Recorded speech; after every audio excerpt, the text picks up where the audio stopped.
Material para la materia Filosofía de la Educación 2. Grandes educadores de la historia. He aquí los educadores que vamos a analizar en la siguiente presentación. Juan Jacobo Rousseau promulgó el respeto a la vida natural, la libertad y las diferencias individuales. Se le considera como el representante típico del tratamiento individual en la educación. Su alumno se educa solo con un preceptor. Sus fines educativos no son individuales, sino también sociales, diferentes a los que la educación daba en su tiempo, en contra de la cual se manifestaba. La vuelta a lo natural, fuera de convencionalismos sociales, es la clave de la idea de la educación de Juan Jacobo Rousseau. La naturaleza es lo primitivo y valioso, lo esencial en la especie humana. Era más bien un filósofo político, no un pedagogo, pero a través de su novela Emilio, o de la educación, promueve pensamientos filosóficos sobre la educación, siendo este uno de sus principales aportes en el campo de la pedagogía. La razón de ser de la pedagogía, que se funda en primer lugar en las leyes psicológicas, es instaurar en la infancia el propósito de la libertad, mediante la actividad, aprender por la propia experiencia y no tanto por lo que le enseñan los demás. Una de las importantes claves de Rousseau es diferenciar a niños y adultos en cuanto a su aprendizaje. Hasta su época se educaba a los niños como si fueran adultos en pequeño. Para Rousseau, la infancia tiene maneras de ver, de pensar, de sentir que le son propias, igualmente la adolescencia. Los maestros deben tener en cuenta esas diferencias y conocerlas y respetarlas. En la educación, el niño ha de permanecer en su naturaleza de niño. La educación debe ser gradual. El educador debe esperar con confianza la marcha natural de la educación e intervenir lo menos posible en el proceso de la formación. La educación del niño debe comenzar desde su nacimiento y debe impedirse que adquiera hábitos de los cuales pudiera llegar a ser esclavo. La educación religiosa no debe ser confesional y debe realizarse no en la infancia sino en la edad de la razón. En su libro El contrato social, rescata la necesidad de las personas durante toda su vida de consuelo y guía. En su texto, el Emilio atacó el sistema educativo de su época, pues mantiene que los niños deben ser educados a través de sus intereses y no por la estricta disciplina. Dado su alejamiento de los enciclopedistas de la época y su enfrentamiento con la Iglesia Católica por sus polémicas doctrinas, su estilo literario cambió.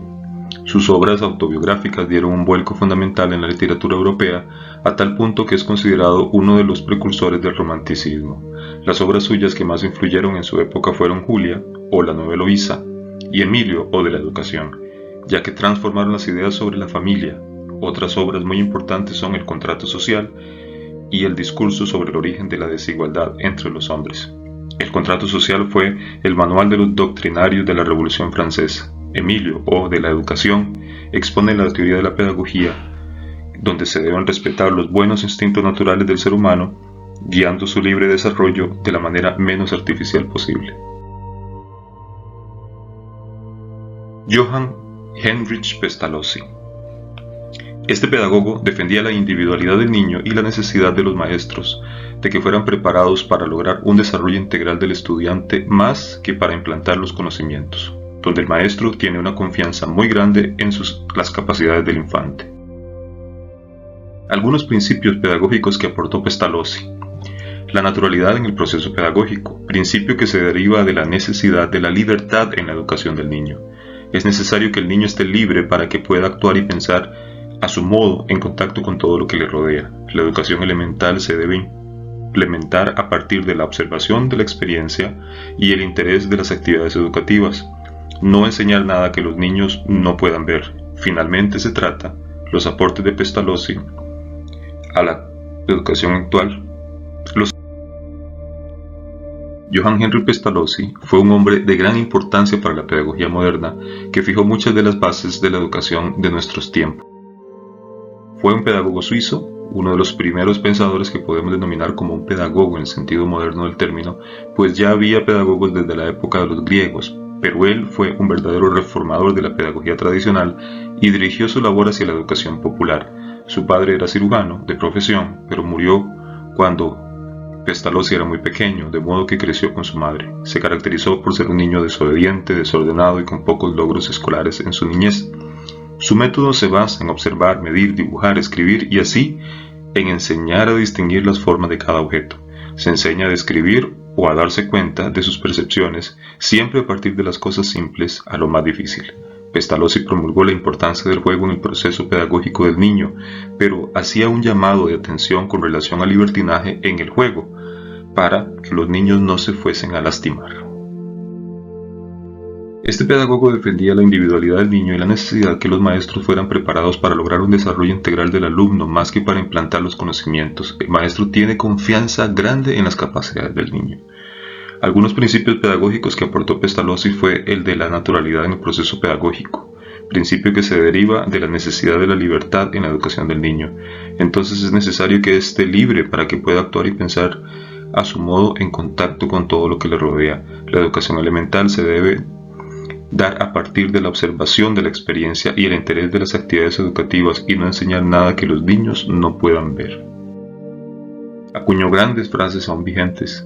Tarde o temprano, seguro que la naturaleza se vengará de todo lo que los seres humanos hagan en su contra. Un niño que no se siente querido difícilmente puede ser educado. La educación es desarrollo natural, progresivo y sistemático de todas las facultades. Siendo joven, después de sus fracasos en su empresa textil, para subsistir, Pestalozzi se dedicaba a la actividad de escritor. Esta función literaria dura 20 años y gracias a ella tenemos gran número de las obras que nos ha legado este autor. Aportes a la educación. Sin duda los aportes de Pestalozzi presentan gran relevancia para la educación del siglo XXI. A pesar de que su enseñanza se basa en una educación elemental, no escapan sus influencias también en la educación preescolar. Tenemos los siguientes aportes a la educación. Le dio gran importancia al desarrollo del niño, puso en práctica la organización de experiencias y actividades por medio del juego, valoró las actividades espontáneas del niño, hizo énfasis en la ejercitación de las actividades manuales, consideró la ejercitación en el dibujo como un medio para perfeccionar progresivamente la mano, lo cual le serviría al niño de base para la escritura. Ejercitó el lenguaje por medio de la conversación sencilla para después aprender a leer. Destacó la utilidad de los ejercicios corporales combinados con los cantos. Señaló como vital el desenvolvimiento del niño en sus primeros momentos con la familia, en especial con la madre. Le dio importancia a la afectividad desde el mismo momento de nacimiento del niño. Destacó el desarrollo social del niño, primeramente en la familia y posteriormente en la escuela. Consideró importante la creación de instituciones para atender a aquellos niños que eran carentes de recursos económicos. Funciones educativas según Pestalozzi. Pestalozzi le daba gran valor a la educación religiosa, siempre que ésta no tuviera un carácter dogmático ni confesional. Función social de la educación. El principal objetivo era integrar a los niños de escasos recursos a la vida social a través de la enseñanza de un oficio. Pensaba que sus propios alumnos a largo plazo serían los educadores del mañana. Desempeño del docente. El educador no era concebido como una figura autoritaria. En este sentido, el docente debía estar al servicio de las necesidades del alumno. Concepto del alumno. Una confianza muy grande en las capacidades del niño. Papel de la escuela. La concepción de establecimiento escolar estaba muy ligada a la enseñanza del oficio, más que las escuelas eran talleres. Concepto de los valores. El principal valor de su interés fue el de la educación igualitaria, es decir, poder educar a la gente marginada. Confiaba plenamente en las virtudes de la educación popular. Federico Froebel. Froebel nació en el año 1782 en Turingia, Alemania. Fue hijo del sexto parto. 6 meses después, debido a ello, su madre falleció. Su padre se vuelve a casar en el año 1785 y Froebel es criado así por su madrastra, llevando una vida miserable de soledad, pues no le dedicaban la atención debida.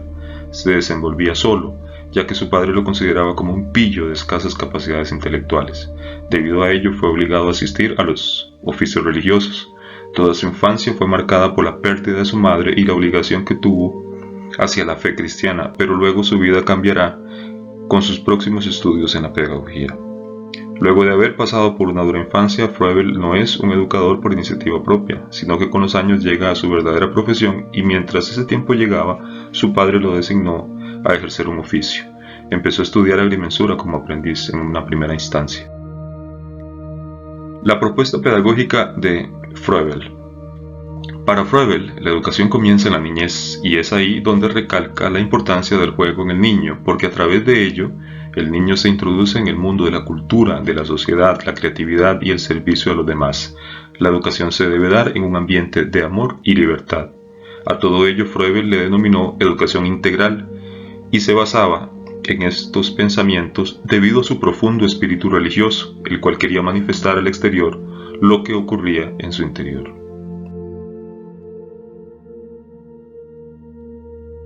Fue la idea, la educación integral, la que inspiró a Froebel a fundar los jardines de infancia o kindergarten, los cuales se crearon con la finalidad de educar al niño durante su primera infancia, siendo ello una extensión del hogar, en donde es de vital importancia la educación del niño, influenciando en su familia.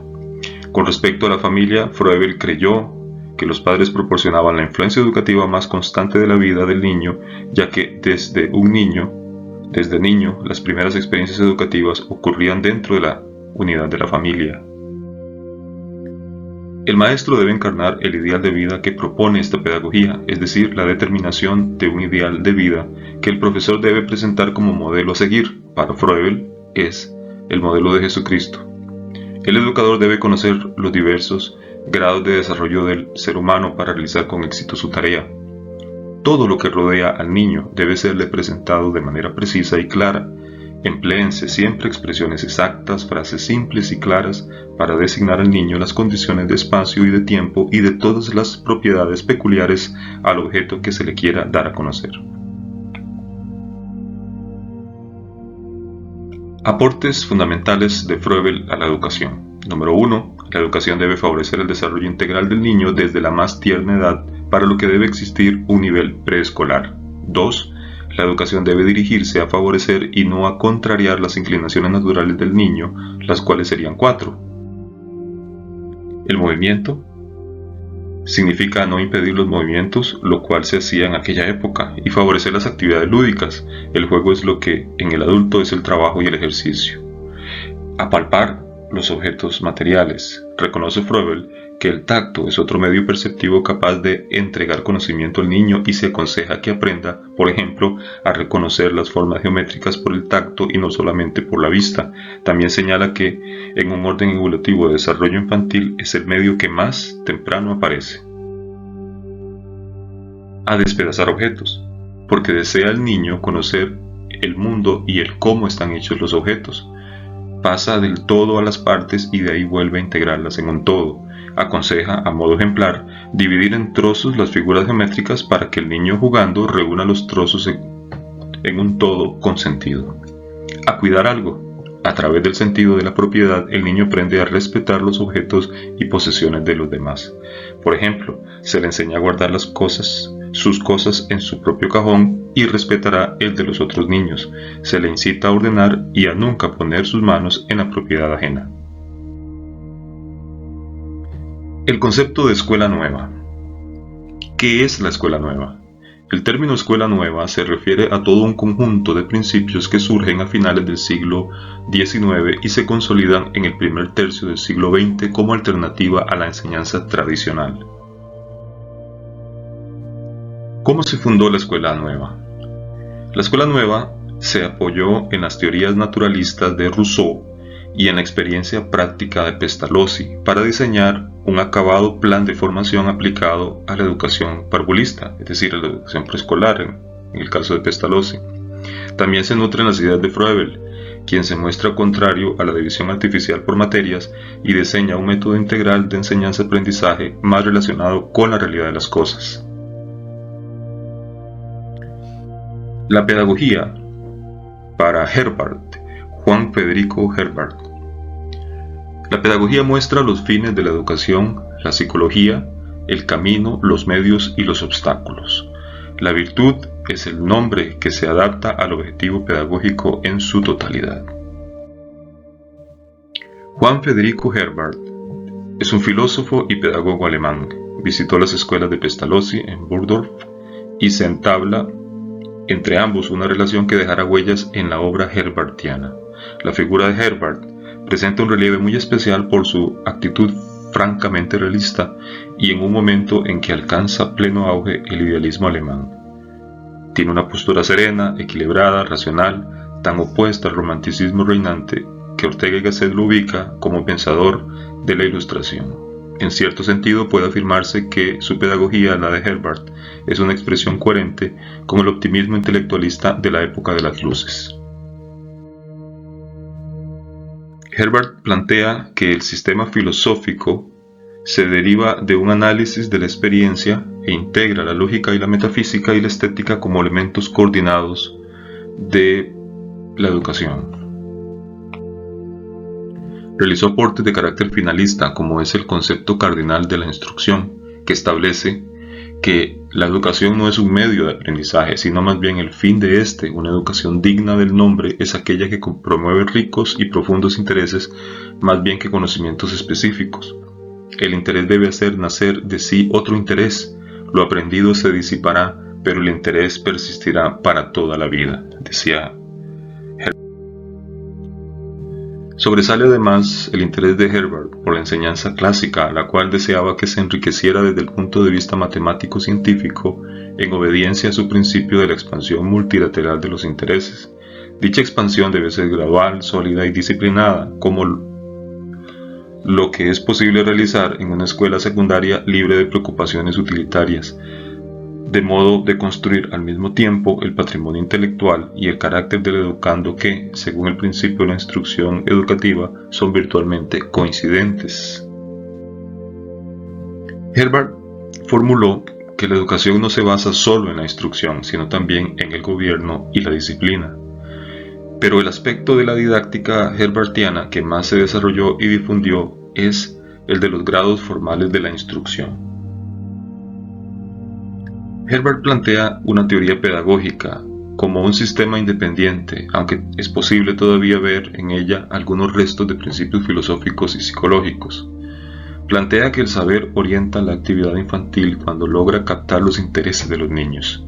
Por esta razón, Herbart analiza los procesos básicos de la comprensión y adecúa a los mismos la estructura de la instrucción, la cual, según su contenido, puede ser expositiva, analítica y sintética.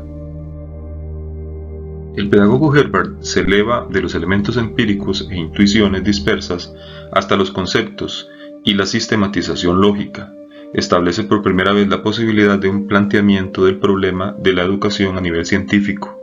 Ante la alternativa ciencia o arte, considera que ambas perspectivas pueden referirse a la educación, pero él adopta la primera. Nuestra esfera es la ciencia. Metodología de Herbart. Herbart es promotor de la pedagogía científica, fundada en la psicología. El filósofo, pedagogo y educador alemán creó un sistema de educación cuyos principios y métodos de enseñanza se basan en la experiencia. La educación, tal como Herbart la concibe, aspira sobre todo a formar a una persona humana. Es una educación con un alto sentido ético que, orientada hacia el desarrollo completo de la libertad interna, proclama la moralidad y la virtud como fines supremos de la instrucción. Respecto al proceder en la enseñanza, plantea la teoría de los grados formales. Teoría didáctica de los grados formales de Herbart. La teoría didáctica de los grados formales ha sido la más aprovechada por sus discípulos. Según él, hay dos procedimientos del espíritu para captar la realidad. Número 1, la aprehensión, y número 2, la reflexión. La aprehensión supone la adopción por el pensamiento de conceptos, y la reflexión implica el análisis sobre ellos. En cada uno de estos movimientos se da a su vez un doble proceso: claridad y asociación, sistema y método. En el primer paso formal de la instrucción debe consistir, pues, en la presentación clara, distinta y bien delimitada del objeto a enseñar. De segundo se procurará la asociación o comparación del elemento nuevo con otros semejantes.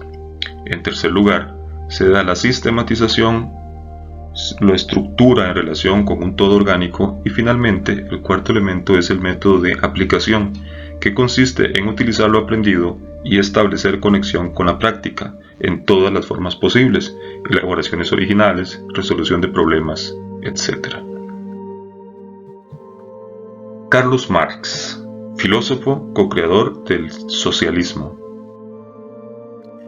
Carlos Marx plantea una filosofía que tiene que ver más con la parte política y económica. Sin embargo, su filosofía también tiene implicaciones en educación. Al respecto de la educación tenemos que tiene una concepción educativa orientada hacia el ámbito sociopolítico. Se educa para la política. Número 2, hay una educación gratuita. La educación es igual al trabajo material productivo. Se busca la instrucción del proletariado, la clase trabajadora. Se da una enseñanza intelectual. Se brinda una educación física. Se da un adiestramiento tecnológico que brinda los fundamentos del proceso de producción. Se subdividen a los niños y adolescentes en 3 clases. Se da importancia a la enseñanza de la gimnasia. Se enseña el manejo práctico de distintos instrumentos de producción.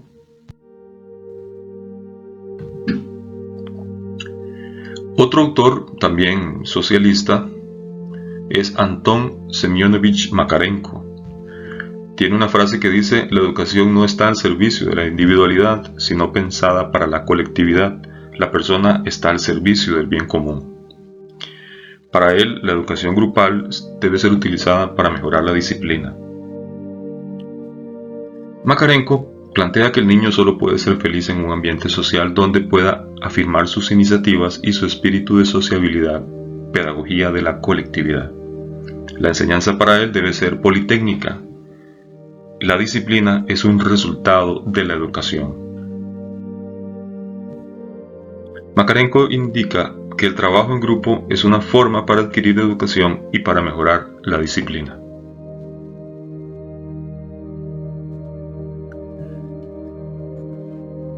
Antonio Gramsci. Antonio Gramsci, otro autor socialista, dijo alguna vez que la cultura es cosa muy distinta. Es organización, disciplina del yo interior, apoderamiento de la personalidad propia, conquista de superior conciencia por la cual se llega a comprender el valor histórico que uno tiene, su función en la vida, sus derechos y sus deberes. Gramsci planteó a la educación técnica como un pilar fundamental. Antonio Gramsci planteó que se debe brindar una cultura real al proletariado, la clase trabajadora. El trabajo es inherente a la enseñanza, es algo asumido en el interior del contenido y el método de la enseñanza. Se debe ir hacia una escuela creativa y unitaria que forme la personalidad, une la educación intelectual con la formación industrial. Las implicaciones son obvias. Tiene que haber una educación técnico-científica orientada hacia el trabajo industrial. Otra frase que se le atribuye a Gramsci es: odio a los indiferentes. Creo que vivir quiere decir tomar partido. Quien verdaderamente vive no puede dejar de ser ciudadano y partisano. La indiferencia y la abulia son parasitismo, son cobardía, no vida. Por eso odio a los indiferentes. Roger Garaudy. Roger Garaudy fue un dirigente del Partido Comunista francés durante 13 años, hasta que empezó a discrepar de la acción comunista vista la invasión de la Unión de Repúblicas Socialistas Soviéticas a Checoslovaquia y tras el movimiento estudiantil del mayo de 1968, cuando dijo: no es posible callar. Su conciencia evolucionó al islamismo cuando se casó con una mujer palestina y vivió en la ciudad de Córdoba sus últimos años. Garaudy alguna vez dijo: la educación creativa se debe dar a través del arte. Los jóvenes deben resolver sus propios problemas. La función primera, según Roger Garaudy, de la educación es hacer capaz al niño de crear el futuro y de inventar posibilidades aún desconocidos. El arte, para Garaudy, es acto creativo que debe contemplarse en los programas de estudio. Con su proyecto Esperanza, Garaudi busca la formación de líderes comunales. Implicaciones. En estos proyectos Esperanza que desarrolló él, mediante los cuales también educaba a los estudiantes, él buscaba alcanzar objetivos de un alto nivel cognitivo, el análisis, síntesis, construcción. En estos proyectos Esperanza buscaba que los alumnos solucionaran problemas de tipo comunitario. Mediante la resolución de proyectos para la solución de problemas de la comunidad, se iba implantando un proceso de desarrollo y educativo de adquisición de conocimientos. Augusto Comte. El amor como principio, el orden como base, el progreso como meta. Es el creador de la famosa escala enciclopédica del... Es un positivista francés, Augusto Comte, que influyó en la atomización o división del currículo por materias. Fue el creador de la llamada escala enciclopédica de las ciencias. En orden de complejidad creciente, plantea que las ciencias son matemática, astronomía, física, química, biología y finalmente sociología. Planteó varios estados del conocimiento. En un principio, la teología, luego la metafísica, hasta llegar a la ciencia. Herbert Spencer, pedagogo que en algún momento dijera: la evolución basta para explicar el cambio social. Herbert Spencer llevó el principio de evolución a la filosofía e identificó evolución con progreso general. Él creyó que la religión y la ciencia pueden coexistir. Plantea que la religión permite interpretar el misterio del mundo y llamar la atención acerca de la causa última de las cosas, mientras que la ciencia deberá extender incesantemente el conocimiento de los fenómenos. Spencer identificó en el desarrollo de la sociedad dos grandes épocas: la militar, donde se impone la fuerza, y la industrial, libre y consciente de los derechos propios y ajenos. Su pensamiento social se cierra en el típico círculo temático del pensamiento inglés: experiencia individuo, sociedad ética.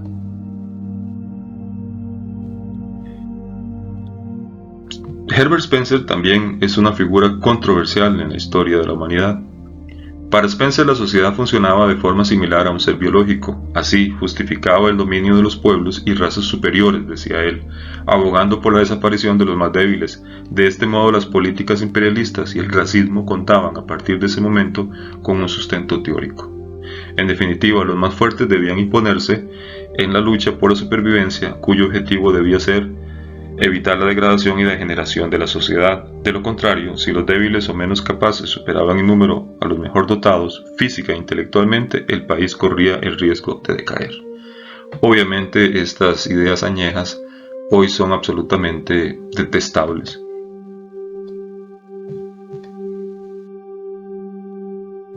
Roberto Ardigó, filósofo que plantea que se debe ir de lo indefinido a lo definido. Es un italiano positivista moderado que desarrolló un método de investigación aplicado a las ciencias naturales e históricas basado en la experiencia. Explicó la evolución como un pasaje de lo homogéneo a lo heterogéneo. Es un desplegarse espontáneo de lo indistinto a lo distinto.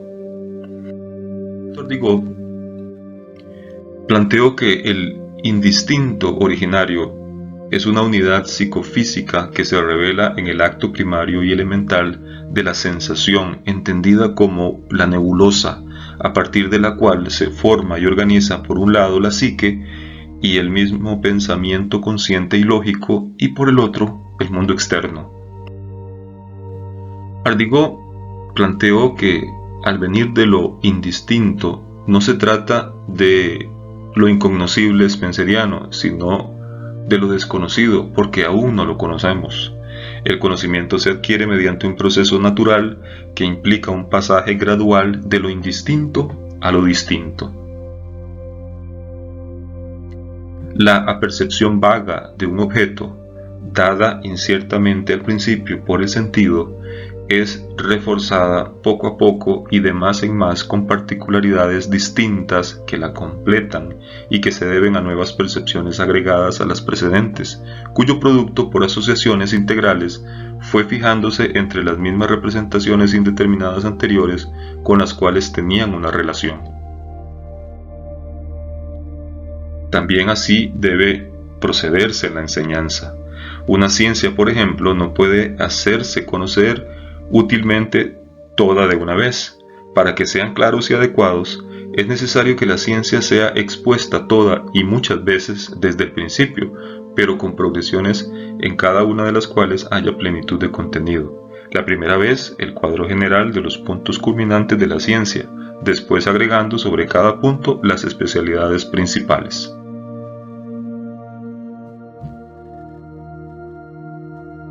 María Montessori.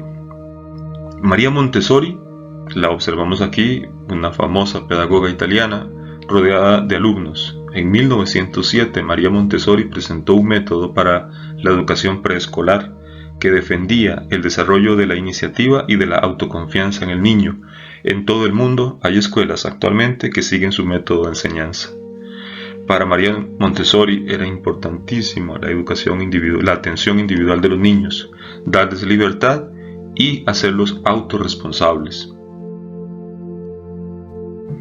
Montessori plantea que el aprendizaje se da mediante el uso de recursos de aprendizaje, como juegos con materiales elaborados con criterios científicos.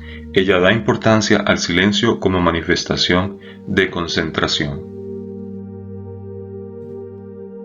Se le atribuye a ella la siguiente frase: sembrad en los niños ideas buenas, aunque no las entiendan. Los años se encargarán de descifrarlas en su entendimiento y de hacerlas florecer en su corazón. También se le atribuye a ella la siguiente expresión: la responsabilidad de evitar los conflictos incumbe a los hombres políticos, la de establecer una paz duradera a los educadores. Ovidio de Crowley, famoso por el planteamiento de los centros de interés. Ovidio de Crowley enfoca el aprendizaje en los centros de interés, en los cuales el niño o niña observa, asimila y expresa. Utiliza por lo tanto un método global de aprendizaje. De Crowley sistematiza los centros de interés en 3 etapas: la observación, los seres y los acontecimientos, luego la asimilación del tiempo, lo que es la historia y el espacio o geografía, y finalmente la expresión concreta como dibujo, modelado, y abstracta, expresión abstracta como la lectura, conversación, ortografía, operaciones aritméticas. La frase "la escuela ha de ser para el niño, no el niño para la escuela" es de autoría de Crowley. Jan Piaget, famoso psicólogo, pedagogo sueco, que plantea que la evolución de la inteligencia es de naturaleza biológica, vincula a la epistemología genética con la educación y plantea el desarrollo de la inteligencia, la cual la divide en 3 fases.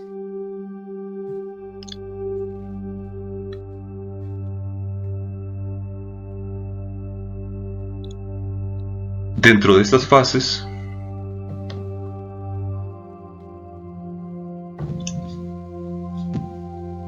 Jan Piaget plantea los estadios del desarrollo.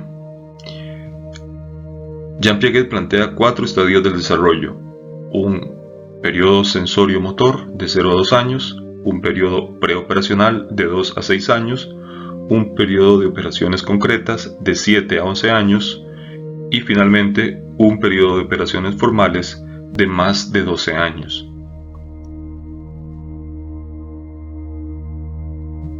En la etapa sensorio-motora, de los 0 a los 2 años,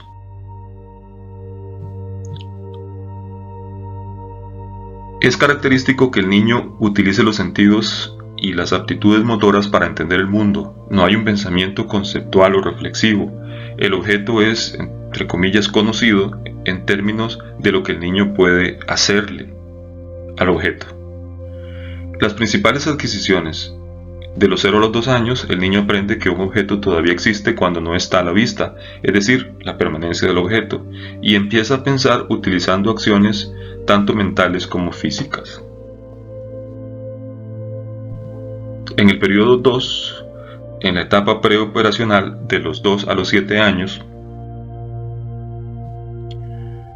tenemos que el niño utiliza el pensamiento simbólico, que incluye el lenguaje, de los 2 a los 6 años, para entender el mundo.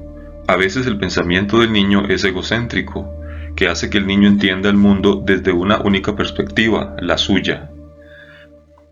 El niño va al final del periodo lograr aplicar las aptitudes lógicas. Los niños aprenden a comprender los conceptos básicos de la conservación, el número, la clasificación y otras muchas ideas científicas.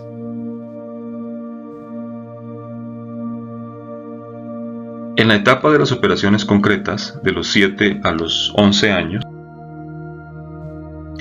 el niño en esta tercera etapa, de los 7 a los 11 años, entiende y aplica operaciones lógicas o principios para ayudar a interpretar las experiencias objetivas y en forma racional, en lugar de simplemente en forma intuitiva. Al finalizar durante este periodo, él logra aplicar las aptitudes lógicas. Los niños aprenden a comprender los conceptos básicos de la conservación, el número, la clasificación y otras muchas ideas científicas. Etapa de operaciones formales a partir de los 11 años. En la etapa de las operaciones formales, más de 11 años, más de 12 años, el adolescente o adulto es capaz de pensar sobre las abstracciones y conceptos hipotéticos y es capaz de especular mentalmente sobre lo real y lo posible. En esta etapa, finalmente, los temas éticos, políticos y sociales y morales se hacen más interesantes e involucran más al adolescente a medida que se hace capaz de desarrollar un enfoque más amplio y teórico sobre la experiencia. Acá tenemos un resumen aproximado de las diferentes etapas. Es algo muy importante llamar la atención de que las edades dependen de cada niño, pero básicamente en promedio las etapas, el estadio sensorio-motor va de los 0 a los 2 años, donde hay una exploración física. En el estadio preoperatorio de los 3 a los 7 años se caracteriza por el egocentrismo, el pensamiento concreto, se centra en una sola cosa.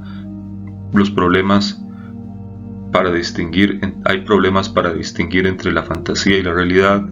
También hay problemas para realizar juicios morales y también todavía hay problemas con algunas inferencias.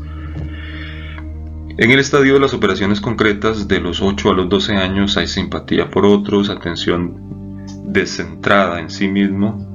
Ya puede centrarse en los demás, ya se pueden hacer inferencias, hay progresos en la distinción entre la fantasía y la realidad, hay un pensamiento concreto y se da énfasis en el presente.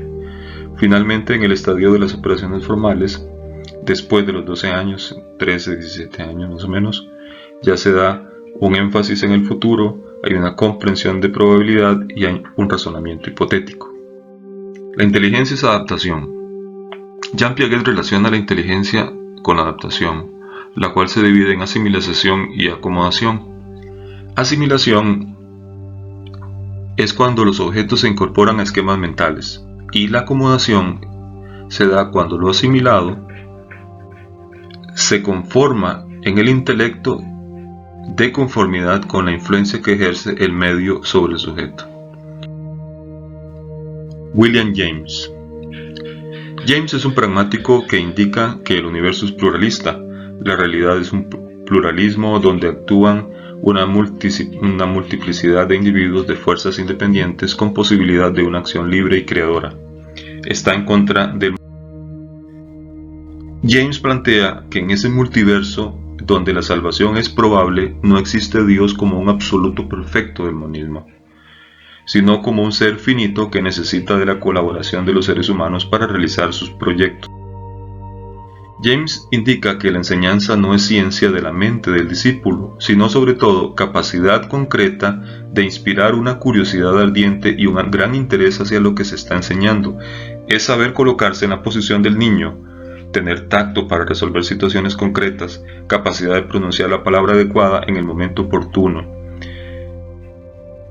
y una actitud concreta y ética.